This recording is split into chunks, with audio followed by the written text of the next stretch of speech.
Hello, this is Learning Point, and my name is Matthew. This is the second video of our series about the in, on, and at prepositions of time and place. And we know that this can be a bit difficult for Brazilian people because in Portuguese, those three prepositions are actually the same. Let's consider three sentences. Number one, o gato tá na caixa. Number two, o livro tá na mesa. And number three, eu tô no supermercado. Have you noticed that we've used the same preposition over and over again? The preposition is em, em. Em a caixa, na caixa. Em a mesa, na mesa. Em o supermercado, no supermercado. So the em preposition is very versatile in Portuguese. But in English, those three sentences would sound a little bit different because we would use three different prepositions. In, on, and at. So let's go back to the first sentence. O gato tá na caixa. Where is the cat? Well, it's actually in the interior of the box, inside. So we use in. The cat is in the box. The cat's in the box. Well, something similar happens to, for example, where is your phone?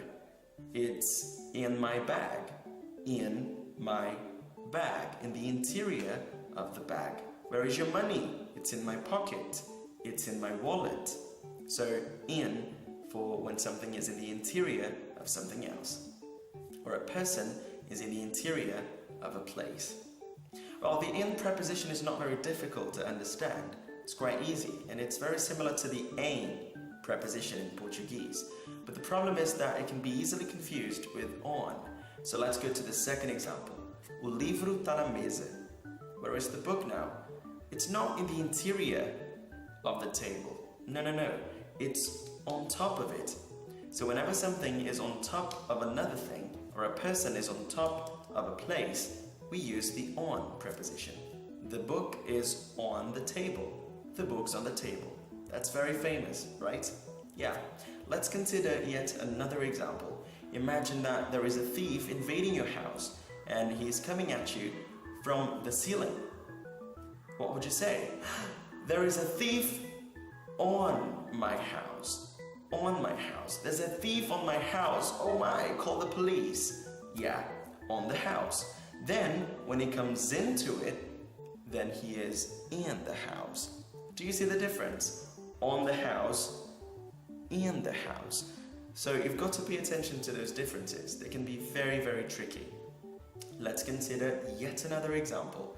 Imagine that there is a fly, an insect, flying around my face and then it lands on it. How would you tell me that it's right here? There is a fly in your face. Is that right?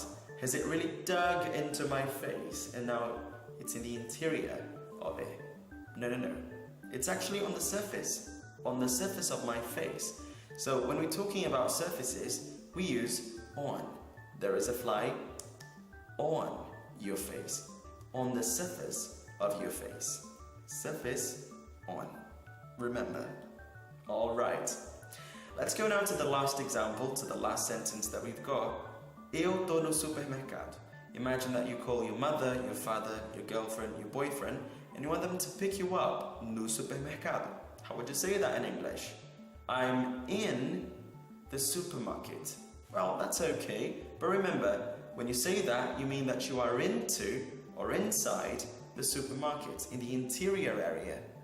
So, well, that's very specific. But what if you are just in the general area, maybe inside, maybe outside? Then you use at. I am at the supermarket.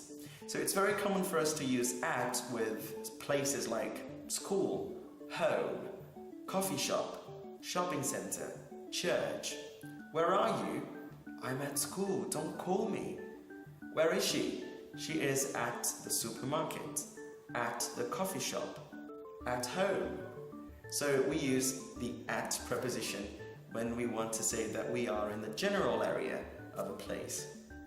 Well, this is not over yet. I've got this drawing for you that will explain a little bit better what I'm talking about. So you've got Starbucks right here, and you have on Starbucks, on top of it, watching the skies, in the interior and at, maybe inside, maybe outside, maybe at the entrance, in the general area.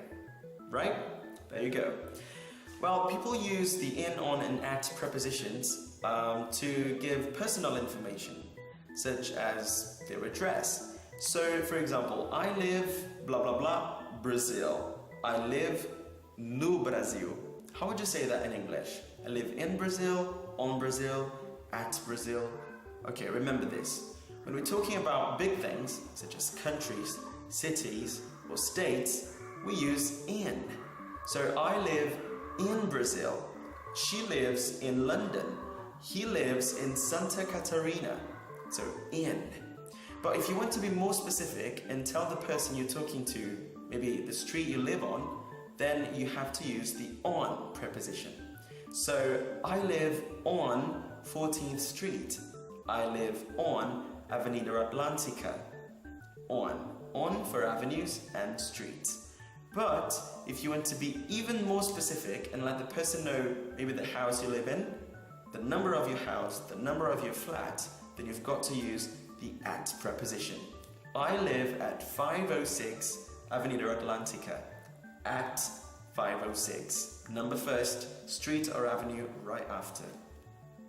So this is how it works. It's not very difficult to remember. I've got another drawing for you. You see? In, the big one, countries, cities, states. Then you've got on, that is a little bit more specific. So we use on for streets and avenues. And finally, at, for the actual address, the number of your flat of your house or your house. Sorry. That's it. Very well. I really hope you can understand everything that I said. And if you want to know more, post on the comments below. Tell us what you want us to talk about in the next video. And if you want to know more about the in, on, and at prepositions, but not relating them to time, you've got to watch the first video of our series. My friend Paulo's prepared it, and I'm quite sure you're gonna love it. So don't forget to watch it too, alright? And also connect with us in our social media, and please subscribe. Don't forget to do that, alright? So I'll see you in the next video, and that's it for today. Bye-bye. Hey, just a quick question. Did you notice that while I was shooting the video, there was a cat meowing all the time? Where was the cat? On my house. There was a cat on my house, meowing all the time. Where is the cat now?